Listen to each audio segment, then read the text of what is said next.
Yeah, but apparently it came out that Bryan Danielson was the head or the final decision maker in deciding if CM Punk would be released from Mhm. AEW from the disciplinary committee. And it came out on Tuesday that he Well, was he the one. revealed it, didn't he? It was something like he tweeted out So yeah, verbatim. he tweeted out verbatim what he told the locker room after Punk left, after he was the ultimate decision maker, Mhm. and Sean Ross Sapp quote tweeted it and said that this is basically verbatim what he told the locker room. And he tweeted that I think as Punk was coming out of his entrance or during his promo or something.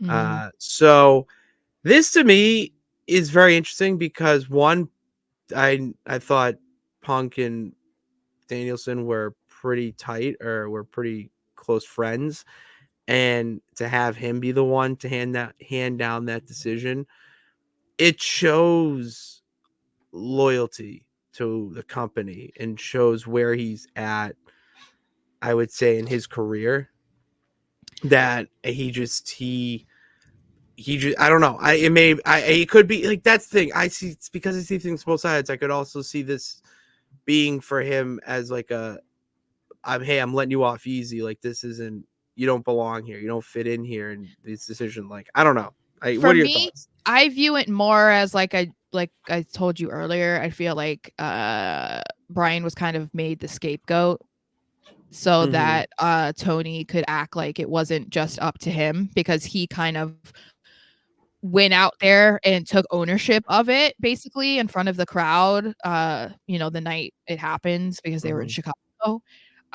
But he did put it all on himself, even though he was trying to make himself be the victim, be in and saying, that Feared for his life. yeah, because of uh alleged incidents that happened, that he had to do it because it was for his safety.